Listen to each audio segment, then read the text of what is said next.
नमस्कार दोस्तों, एक बार फिर से स्वागत है आप सभी दोस्तों का आपके अपने चैनल एजू टारगेट में। एक और नया वीडियो लेकर आए हैं हम आप सभी दोस्तों के लिए, आप सभी की डिमांड पर। जैसे कि काफ़ी सारे स्टूडेंट्स का मेरे पास में कमेंट्स आ रहे थे कि बीएसएफ एसआई जेई का प्रैक्टिकल यानी कि प्रैक्टिकल एंड मेडिकल जो एग्जामिनेशन होता है फेज़ 3 एग्जामिनेशन, उसके रिगार्डिंग एक वीडियो बना दीजिए sir please.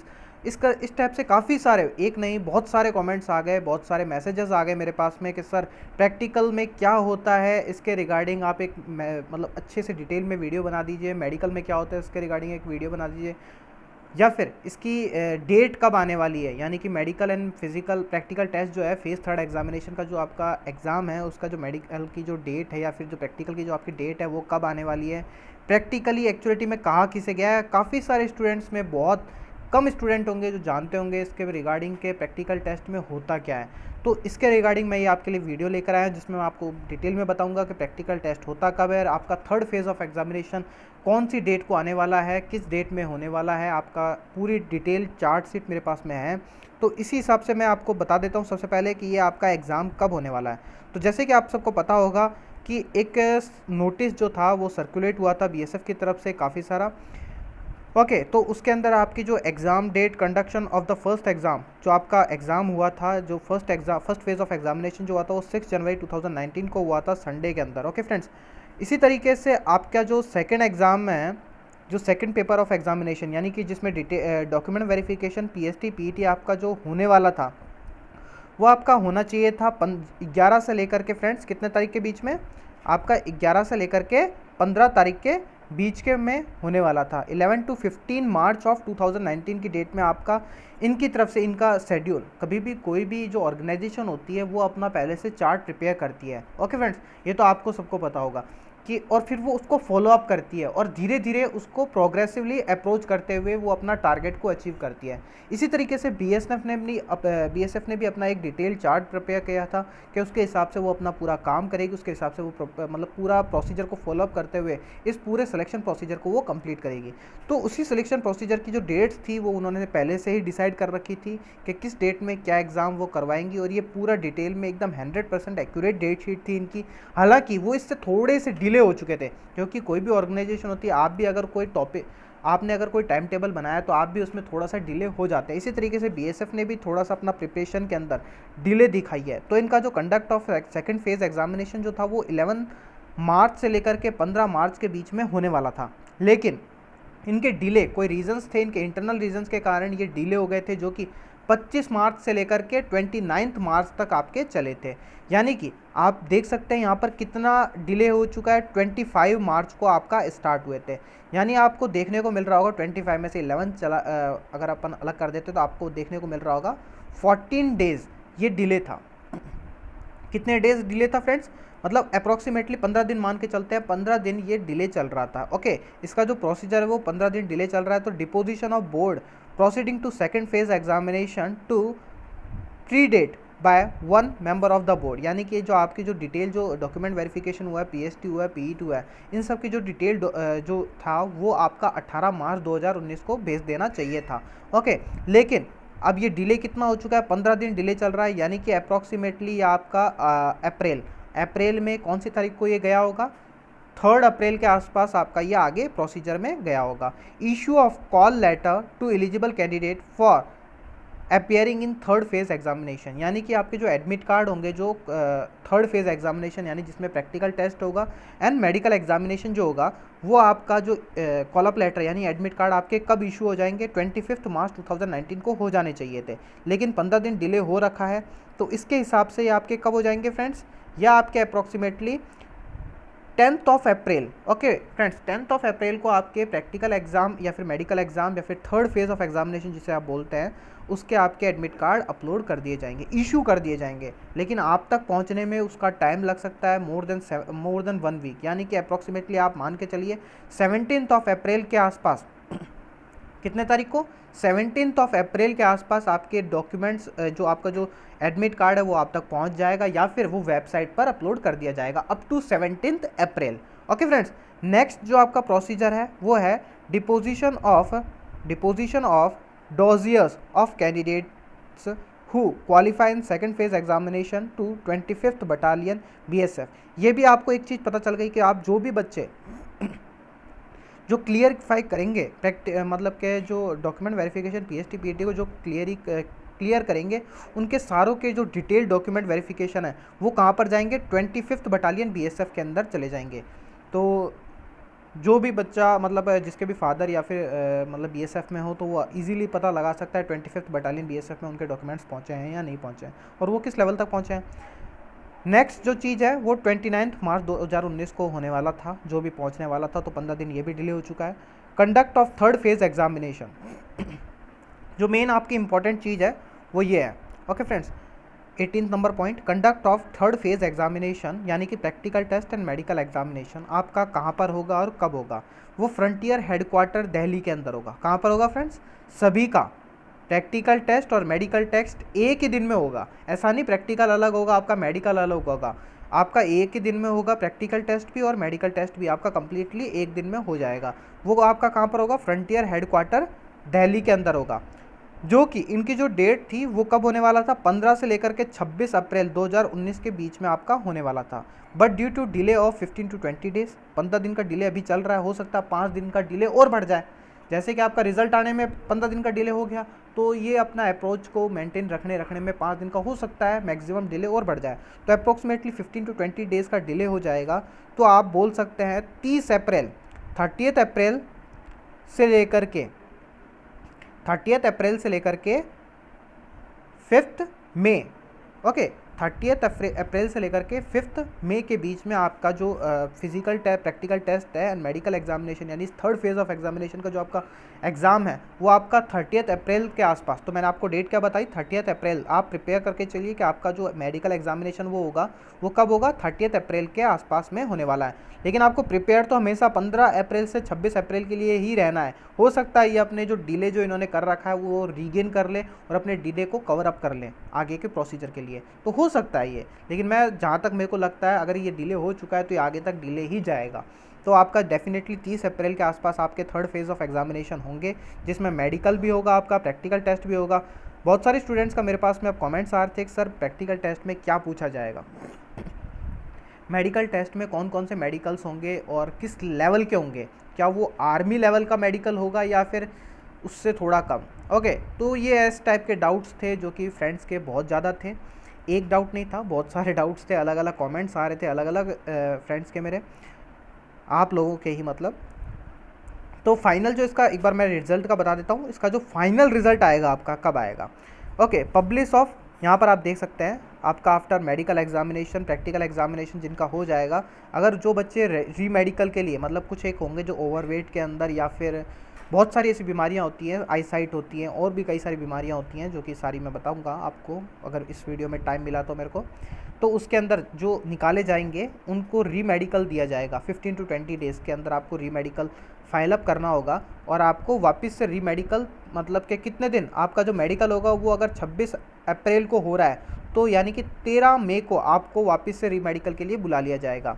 Okay, examination of री मेडिकल अपील, ये आपका फॉर्म फिलअप होगा। ओके, 13 मई का इसमें जो बता रखी है डेट, वो फॉर्म फिलअप आपको करना होता है री मेडिकल के लिए।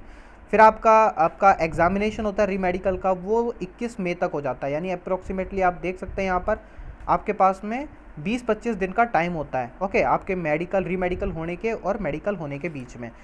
Issue of call up letter to candidate declaring unfit in initial medical for appearing in re medical examination.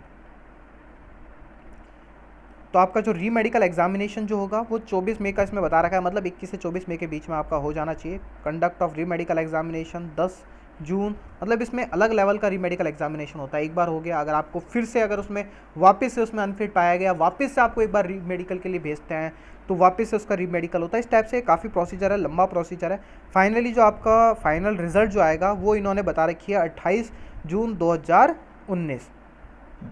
But due to some reasons, क्योंकि 15 दिन तो अभी से डिले चल रहा है, ये मान लीजिए 15 दिन या फिर 10 दिन के आसपास और डिले हो जाएगा इसके अंदर, तो डेफिनेटली ये पूरा 1 महीने का डिले इसमें आपको देखने को मिल सकता है। 28 जून अगर ये बोल रहे हैं तो 28 जुलाई तक आप मान के चल सकते हैं। इसका फाइनल रिजल्ट जो आएगा वो 28 जुलाई यानी approximately end of the week of जुलाई आपके पास में इसका फाइनल रिजल्ट आ जाएगा और इसकी आपके पास में जब भी आपका ट्रेनिंग पीरियड होगा आपको बुला लिया जाएगा।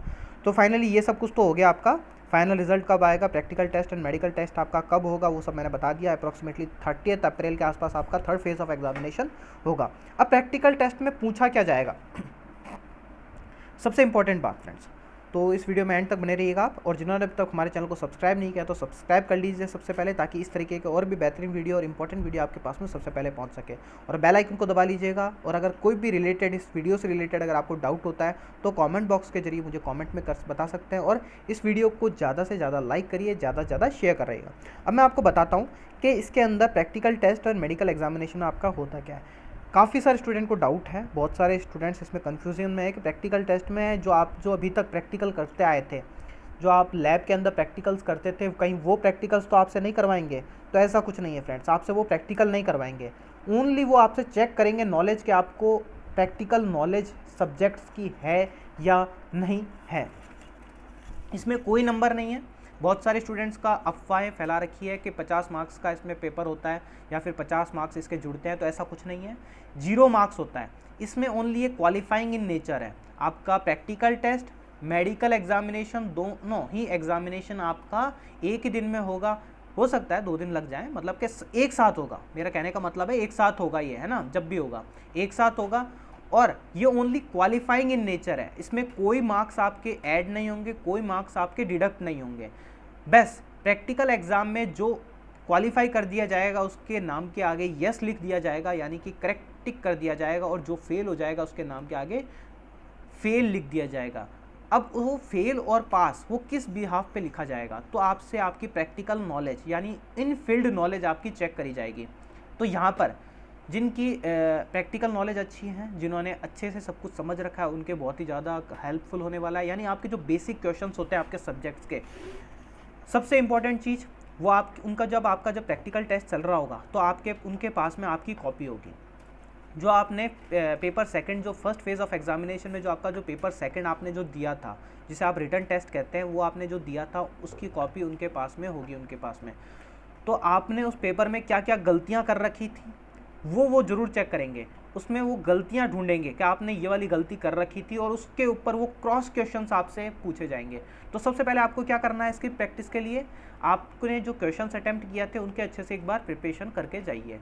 अब आप जो वहाँ पर जो आपको मिलेंगे कहाँ से क्वेश्चंस, क्योंकि आप भूल गए होंगे कि कौन कौन से क्वेश्चंस आपको उस एग्जामिनेशन में पूछे गए थे, तो उसके लिए भी मैंने एक वीडियो बना के अच्छे से डाल रखा है, वहाँ से आप जाके देख सकते हैं। देखिए, जैसे कि आप एजू टारगेट पे आप चैनल पे जाएंगे तो वीडियोज़ में आप जाएंगे।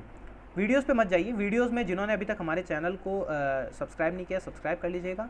और जिन्होंने हमारे इस एक मैंने ग्रुप भी बना रखा है जहाँ पर सभी स्टूडेंट्स कनेक्ट हो रखे हैं आपस में। जिनको भी कोई डाउट होता है वो तो इस ग्रुप के जरिए आपस में क्लियर कर लेते हैं। तो ग्रुप का देखिए यहाँ पर ये आपको वीडियो मिल जाएगा, BSF SI JEE 2018 join WhatsApp group for works electrical BSF recruitment 2019 WhatsApp group. एक मैंने व्हाट्सएप ग्रुप बना रखा है जिसमें काफ़ी सारे स्टूडेंट्स ने कनेक्ट हो रखे हैं, तो वहाँ पर आप जाकर के इजीली उसको ज्वाइन कर सकते हैं। वहाँ से आपके अगर कोई भी डाउट हुआ तो आप क्लियरिफाई कर सकते हैं।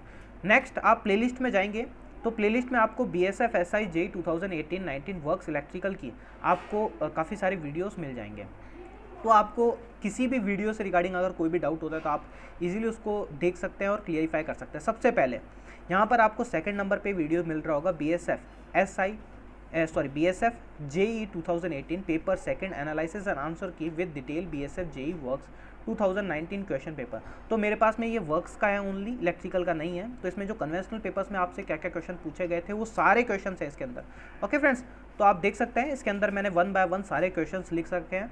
इसको आप डिटेल में जाइए, बुक्स लीजिए, उनमें आप ढूंढिए और अच्छे से इनको एक बार सॉल्व कर लीजिए जो आपके क्वेश्चंस आपसे पूछे गए थे। ओके फ्रेंड्स, यहाँ से आपको सारे क्वेश्चंस मिल जाएंगे जो भी वर्क से बिलोंग करते हैं, यानी सिविल इंजीनियरिंग जिनसे आप गए हैं, तो उन सबको इस तरह से आपको क्वेश्चंस मिल जाएंगे। अगेन मैं आ जाता हूँ आपके इस पॉइंट पे। तो आपको वो एक बार क्या करना है, आपके जो 10 क्वेश्चंस जो आपसे आए गए थे उन सारे क्वेश्चंस को आपको एक बार अच्छे से देख करके जाना है, अच्छे से सॉल्व करके जाना है। हालांकि वो वहाँ पर आपको सॉल्व नहीं करवाएंगे, ना ही कोई प्रैक्टिकल एग्जाम लिया जाएगा आपसे, ऐसा नहीं कोई प्रैक्टिकल करवाएंगे आपसे। ओनली आपसे वाइवा, जो आपने अभी तक वाइवा दिया है ना कॉल के अंदर, वो वाइवा वहाँ पर भी वैसा ही वाइवा होगा, उधर वो भी वही वाइवा होगा। वहाँ पर आपसे प्रैक्टिकल नॉलेज को चेकअप किया जाएगा। तो आपको एक बार तो क्या करना है, वो 10 क्वेश्चन जो आपके आए थे वो सारे पढ़ के जाने, अच्छे से सॉल्व करके जाने हैं आपको। नेक्स्ट सेकंड इंपॉर्टेंट चीज़, basic knowledge of civil engineering. Tough knowledge तो आपकी चेक कर ली गई है एग्जाम के अंदर, आपको किस लेवल तक का आता है वो तो उन्होंने चेक कर लिया। अब जो basic knowledge of civil engineering है वो आपके अच्छे से होनी चाहिए, यानी ब्रिक की साइज़ क्या होती है वो आपके सामने उन टेबल पे हो सकता है उनके पास में एक ब्रिक पड़ी होगी, वो आपसे पूछ लेंगे कि इस ब्रिक का ये फ्रंट जो फेस है इसको अपन क्या कहते हैं, वो ऐसा पूछ सकते हैं आपसे क्वेश्चन, तो उसको स्ट्रेचर कहते हैं। उसके जो साइड वाला एज दिखाएंगे फिर पूछेंगे इसकी हाइट कितनी होती है ब्रिक की, तो आपको बतानी होगी कितनी उसकी हाइट होती है। विद मोटार इसकी हाइट कितनी होती है, अपन 1 मीटर क्यूब के अंदर कितनी ब्रिक्स लगा सकते हैं या फिर 1 मीटर स्क्वायर में कितनी ब्रिक्स लगा सकते हैं, सीमेंट का वेट कितना होता है, सीमेंट का स्पेसिफिक ग्रेविटी कितना होता है। इस टाइप के जो बेसिक लेवल के क्वेश्चंस होते हैं ना वो आपसे पूछे जा सकते हैं, जो वहाँ पर इन फील्ड में आपके यूज़फुल होते हैं। जिनके पास में एक्सपीरियंस होगा तो वो जिन्होंने एक्सपीरियंस सर्टिफिकेट दे रखा होगा तो उनके पास में पूरा डिटेल होता है आपके पास में, आपसे डिटेल आपसे पहले फिलअप करवाई जाती है, उसके बाद में आपका इंटरव्यू होता है, ओके, यानी वाइवा होता है। तो उस डिटेल होती है आपके उनके पास में, आपके कितने साल का आपके पास में अगर एक्सपीरियंस है, आप कहाँ पर जॉब कर रहे हो या फिर आप तैयारी कर रहे हो या फिर आप कब से पास आउट हो, उसके हिसाब से वो उस लेवल के क्वेश्चंस पूछते हैं। एक तगड़े लेवल का इंटरव्यू या IAS का लेवल का या फिर वैसा इंटरव्यू नहीं होता, नॉर्मल इंटरव्यू होता है जिसमें नॉर्मली हर स्टूडेंट पास कर दिया जाता है, नॉर्मली हर स्टूडेंट, ओके, एक्सेप्शन केस हर जगह मिलते हैं लेकिन नॉर्मली आप पास हो जाएंगे अगर आपकी बेसिक नॉलेज अच्छी हुई तो। इसलिए आपको क्या करना होगा, आपके जो टेक्निकल सब्जेक्ट्स हैं उनमें जो बेसिक जो टर्म्स हैं उनको अच्छे से क्लियरिफाई करके आपको जाना होगा। ओके फ्रेंड्स, तो ये सारे आपको करना है।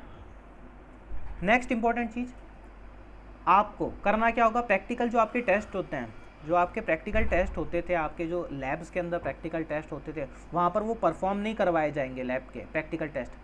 सबसे जो बेसिक नॉलेज होती है सिविल इंजीनियरिंग की वो यही होती है, फिर इलेक्ट्रिकल इंजीनियरिंग की उनके प्रैक्टिकल्स कैसे हैं, उन्होंने अगर डिप्लोमा किया है तो डिप्लोमा में आपके प्रैक्टिकल्स हुए होंगे, वो कैसे हैं आपके अगर बीटेक करके जा रहे हो तो बीटेक में आपको प्रैक्टिकल करवाए होंगे, तो उनसे रिगार्डिंग क्रॉस क्वेश्चंस आपसे किए जा सकते हैं। ये 3 कंडीशंस आपसे बचती है जो कि प्रैक्टिकल एग्जामिनेशन में आपसे पूछी जाती है। पहला आपके जो कि आपने क्वेश्चंस किए हैं उनसे रिगार्डिंग, जो आपके 10 जो आपके थ्योरेटिकल क्वेश्चंस थे उनसे रिगार्डिंग आपके क्वेश्चन पूछे जा सकते हैं। सेकंड, आपके थ्योरेटिकल नॉलेज आपको कैसी है, बेसिक नॉलेज, आपके जो टेक्निकल सब्जेक्ट्स हैं उनकी बेसिक नॉलेज आपकी कैसी है। थर्ड, आपके जो प्रैक्टिकल्स होते हैं जैसे कि सॉइल मॉइस्चर्स के, जैसे ड्राई डेंसिटी टेस्ट हो गया, मॉइस्चर टेस्ट हो गया, ओके, इन फील्ड टेस्ट हो गए, आउट फील्ड टेस्ट हो गए, ये सारे आपको एक बार इनकी बेसिक नॉलेज होनी ज़रूरी है।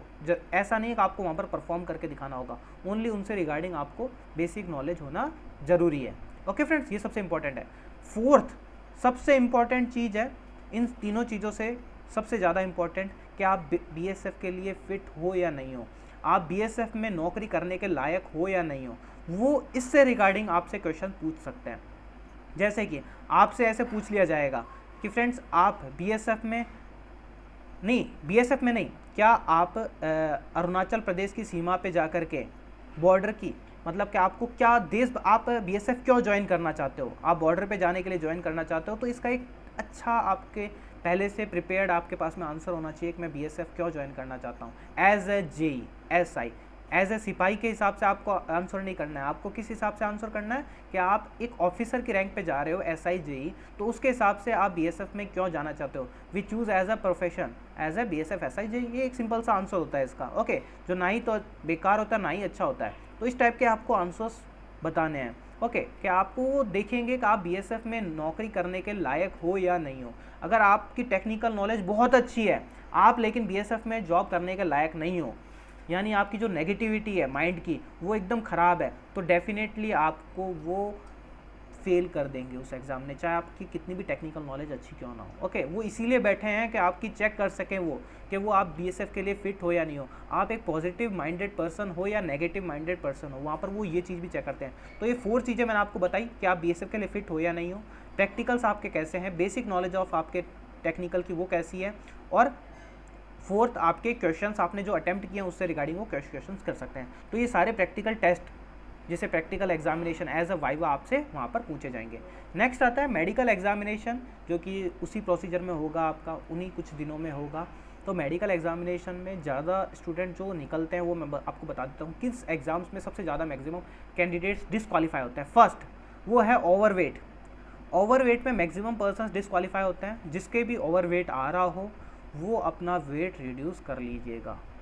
ये ध्यान में रख के चलिएगा, वरना उनको री मेडिकल के लिए दे दिया जाएगा। तो री मेडिकल में डेफिनेटली उनको 15-20 दिन में अपना वेट को कम करना होगा, जो कि एक बहुत ही बड़ा टास्क होता है जिसका ओवर वेट होता है उसके लिए, है ना। सेकेंड इंपॉर्टेंट चीज़, आपके आई साइट, जो सबसे ज़्यादा जो फेल होते हैं या फिर री मेडिकल के लिए जाते हैं वो है आई साइट। अगर किसी को लग रहा है कि उसकी आई साइट ±1 या 1.5 से ज़्यादा है, तो वो डेफिनेटली लेसिक करवा के ही जाइएगा। वो कोई चांस नहीं है कि आपका पास कर दिया जाएगा। डेफिनेटली जिनके भी 1.5 से प्लस में जिनके नंबर हैं वो लेसिक करवा के चले जाइए, और एक अच्छे लेवल की लेसिक करवा के जाइएगा। एक लेसिक होती है जो कि 1 लाख के आसपास पड़ती है, मेरे को नाम नहीं पता। एक लेसिक है जो 25,000 के आसपास पड़ती है। तो 25,000 के आसपास वाली लेसिक वहाँ पर इजीली डिटेक्ट हो जाती है, ओके, जब वो फॉगिंग टेस्ट करते हैं वहाँ पर। लेकिन जो आपकी अच्छे लेवल की लेसिक होती है वो वहाँ पर डिटेक्ट नहीं हो पाती। और आपको कभी भी अपने मेडिकल हिस्ट्री के अंदर कोई भी मेडिकल हिस्ट्री आपको नहीं लिखनी है। ऐसा नहीं है कि आपने मेडिकल हिस्ट्री में लिख दिया कि मैंने लेसिक करवा के आया हूँ, तो आपको वहीं पर ही डिस्क्वालीफाई कर देंगे। और तीसरी चीज़ इंपॉर्टेंट है, वो है बवासीर के अंदर मैक्सिमम पर्सन्स इस एग्ज़ाम के अंदर आउट हो जाते हैं, जिसे पाइल्स अपन बोल सकते हैं, फिशर, फिस्टुला, ये जो होते हैं, इनका अगर आपके है तो एक बार अच्छे से डॉक्टर से आप कंसल्ट कर लीजिए कि इसको कैसे सही करा जा सकता है अप टू मेडिकल एग्जामिनेशन तक। क्योंकि इसके अंदर आपको वो हो सकता है डायरेक्टली डिस्क्वालीफाई कर दें, या फिर हो सकता है आपको री मेडिकल के लिए भेज दें। तो ये सारे मेडिकल प्रोसीजर था जिसमें सबसे ज़्यादा कैंडिडेट्स फेल होते थे। और आपको क्या लगता है आप मेरे कमेंट बॉक्स के जरिए मुझसे बता सकते हैं। सो जिसको भी वीडियो पसंद आता है इस वीडियो को ज़्यादा से ज़्यादा लाइक करिए, ज़्यादा से ज़्यादा शेयर करिए। So thank you for watching this video friends.